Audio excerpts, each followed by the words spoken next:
How to Sell to Nigerians, written by Akin Alabi in 2021. Topic 1. How to make Nigerians want what you are selling. I want to start this book by sharing with you an experience I had in 2013 when I wanted to buy a house in Lekki, Lagos. I looked around a particular estate and ended up discussing with two different builders.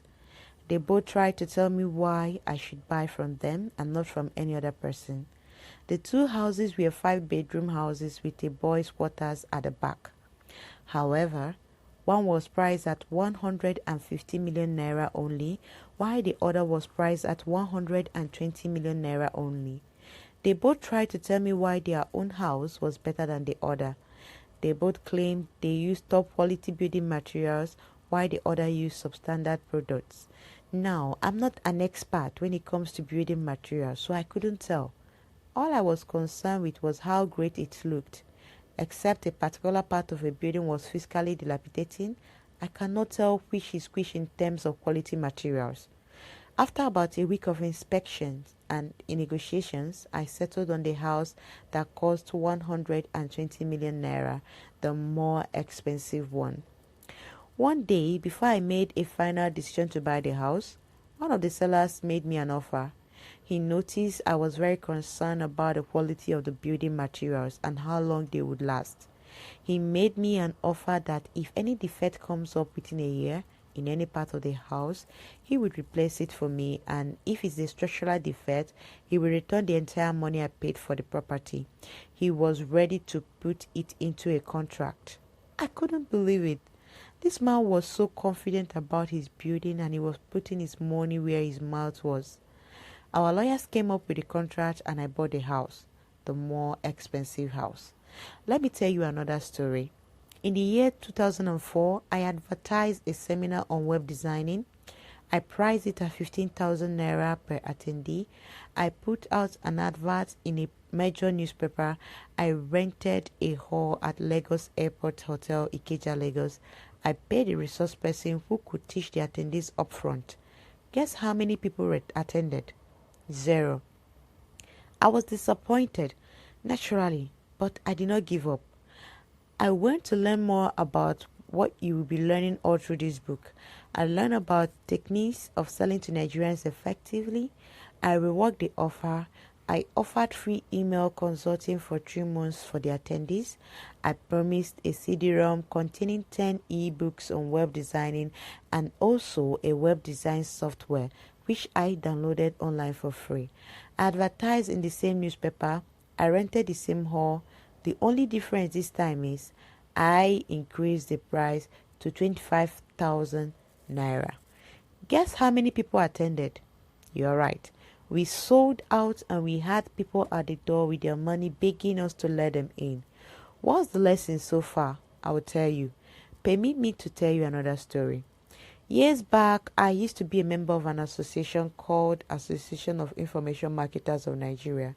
As the name implies, it was a group made up of information creators and sellers. In case you are hearing about this for the first time, information marketers is a fancy term used for people who sell knowledge. I'm sure you know people who sell products like masterclasses, tutorials, boot camps, seminars, audio teachings, and so on. It is a very simple but outrageous profitable business if you know how to do it. In fact, I started my business career selling information products. I've told that story over and over again, so I won't bore you here. No, I've changed my mind. I believe there will be many people out there who have not heard my story before, and I'll be doing them a disservice if I skip it, because I assume everyone have heard the story before. If you have heard it before, pardon me. I started my business selling knowledge and information. In September 2002, I attended a 5-day seminar organized by a man who later became my mentor, Dr. Sonny Oje Abashe, the publisher of Success Digest and Complete Sports. He taught me and the other attendees how to package knowledge and information to sell both offline and online. Let me digress a bit. I live with my parents in Ibadan. Oyo State at that point in time. The seminar was being held at Agor Palace Way, Okota, Lagos. I didn't have friends or relations I could stay with in Lagos, and I certainly couldn't afford to pay for a hotel. So I did something I think is a crazy thing. 99% of people wouldn't dare do it. I went to Lagos from Ibadan for 5 days. I'll go to Iwo Road and look for the cheapest bus to my 12. I'll drop at Sele bus stop and walk to Isola Street off Agor Palace Way. For 5 days, fam, that was really crazy. That is why I laugh when I put up a seminar in a town and people start asking, when are you coming to our town? Whenever I organize a seminar in Lagos, for example, they will ask, when are you coming to Calabar? Or when are you coming to Aba? I ignore because my belief is that if they find my teaching valuable, they should be able to come to where I am to learn from me. The hilarious thing is the day you decide to go to another town, those in that town will suddenly disappear. When you announce another seminar in another town, you hear them asking again when you are coming to their town. The most hilarious thing for me, when I put up a seminar in Lekki, Lagos, you wouldn't believe what people ask me. When are you coming to Ikeja? Those kind of people, even if you bring the seminar to Ikeja, they will ask you, when are you bringing it to Baby Ikeja? If you take it to Baby Ikeja, they will ask you, when are you bringing it to number 10 Baby Ikeja? Don't be like such people. Go all out to get the knowledge that can help you. Anyway, where was I? Okay, after I learned the business, I decided to launch my first information product. You see, before the seminar, I had tried to locate abroad like most Nigerians. I tried to locate to Canada. I went through most of the steps, but stopped when it got to the stage where I had to pay. I can't remember how much it was in 2002, but I know I couldn't afford it. If you know anyone who has relocated to Canada through their permanent residence immigration scheme, you should know that the person is not poor. The person is not going to Canada for money. Such a person is probably looking for a better standard of living for himself and his family. Whatever. After the seminar, I brought out my pen and paper and created a guide on how to locate to Canada. I went online to add more information and download some forms. I then took a small advert in Success Digest. It cost me 3,500 naira, which I considered my business startup capital. Sales came in and I kept repeating the ad. So I decided to create another information product. I had become quite good in the process of creating and selling information products. The product creation itself, the crafting of adverts and sales letters, the use of automatic email responders, product delivery and so on. So I created an information product. Did I hear you call me smart? After that, I created more and more information products on different topics. I created products on web design, sell letter writing, business registration, girl toasting, food making, and what have you. I was having fun. Then I stumbled on sport betting. My brother Ayo asked me if I had ever heard of sport betting. He asked me if I knew I could bet on football without having to predict the scores. I told him no, but I thought it was interesting. He asked me to look for Ladbrokes, William Hill, or Cora shop around. I was in Milton Keynes and spotted a betting shop at the city center. I went in, placed the bet and won. Placed another bet and lost. Then I won again, then lost. I found it very exciting. When I left that shop, I came up with an idea to create an information product on how to bet on sports. I created a 14-page tutorial explaining what it was all about and how it could be done online. I listed the website that accepted Nigerian residents. I took out half-page advert in Complete Sports and wrote a mad-ass sales letter. The product sold and made millions. After about a month, some of those who bought my information product came back to me asking me to help them fund a sport betting account they opened following my tutorials. They faced some form of restrictions, making payments online. That was 2008. Making payments online was not as easy as it is now. I asked them how much they wanted to fund and I got responses like $100, $250, $500, $1,000 and so on. Then it hit me. Why do people need to transfer money abroad to bet? Why can't we have a sport betting portal in Nigeria? Then I started working on how to create one. That's another story for another day. I will write how I pioneered the multi-billion naira sport betting industry in Nigeria. I think I should title it the nairabet.com story. Or what do you think? Anyway, after I created the website, I sent a message to the database of those who had bought my tutorials on sport betting. It was an instant hit. The market was there. The want was there. All I needed was to provide them the service, which is one of the lessons I shared in my book, Small Business, Big Money. The lesson was, do not create a product and find a market. Rather, find a market and create a product to satisfy that market. Get the book for more lessons on that. Onward, how did I get here? Okay, I was talking about the association I belong to, the Association of Information Marketers of Nigeria.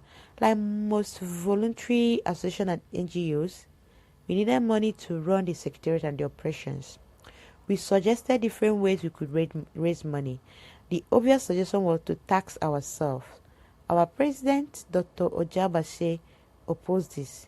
He said since we were all information marketers, why couldn't we come up with an information product idea and sell? We went back and forth and came up with a solution. 20 members, I'm not too sure of the number anymore, would donate their digital information products so we could bundle and sell. We put everything together as one package. The package contained 20 information products ranging from how to design a website to how to attract traffic to your website to how to write a killer sales letter and so on. The average price of each of these information products was about 5,000 naira. If you want to buy them together, you will be spending about 100,000 naira. But if you buy the all-in-one package, you will spend only 4,500. Dr. Jabase asked me to write the sales letter. We put out the offer and the result was wild. The association made millions. We didn't need to tax each other anymore. Why did the offer sell? That is the lesson of the 3 stories I've told you and this chapter in general. The offers in the 3 stories were too good to refuse. Your job from now is to start creating offers that are so good and powerful that people will find it difficult to refuse. Offers they will look at and say to themselves, I've got to be an idiot not to take this up. The 3 offers are what you can refer to as a wolf. Nigerians love a wolf. Nigerians love offers that look like they are ripping you off. Nigerians would rather pay more when they feel they are ripping you off than pay less when they feel you are ripping them off. Let me emphasize that last statement. Nigerians would rather pay more when they feel they are ripping you off than pay less when they feel you are ripping them off. It is not about how low the price is. It's about crazy offers. Nigerians love a wolf. We love offers that are too good to be true. Now, I'm not trying to sell you on the idea that you should make outlandish promises you cannot fulfill. Never. I'm only telling you to sweeten the deal you are making to your prospective customers. Whenever you're about to put out any form of promotion, be it radio advertising, TV advertising, flyer, you have to create an offer that will be too good to refuse. Do not be like most small business owners. What most people do when they advertise is to list their products and their prices. That is why most people do not succeed. You can't act like the majority. In business, the majority is always wrong. Create an offer that will entice your target audience. Rather than just advertising your hotel and room rates and stating the standard things like everyone else, like air-conditioned room, adequate security, and other mediocre statements, why don't you make offers like book for 2 days and get it 3-day free, or something like free taxi all through your stay? Rather than advertising that car by just posting beautiful pictures, why don't you make an offer that says free servicing for the first 3 months? Rather than just advertising that television set like everyone else, why don't you offer a money-back guarantee for any fault that comes up with the television? Before you advertise your business or any of your products, you need to ask yourself, what is the crazy offer you are offering? If you cannot answer yet, do not advertise yet. Everyone is out there selling normally. You cannot afford to join them.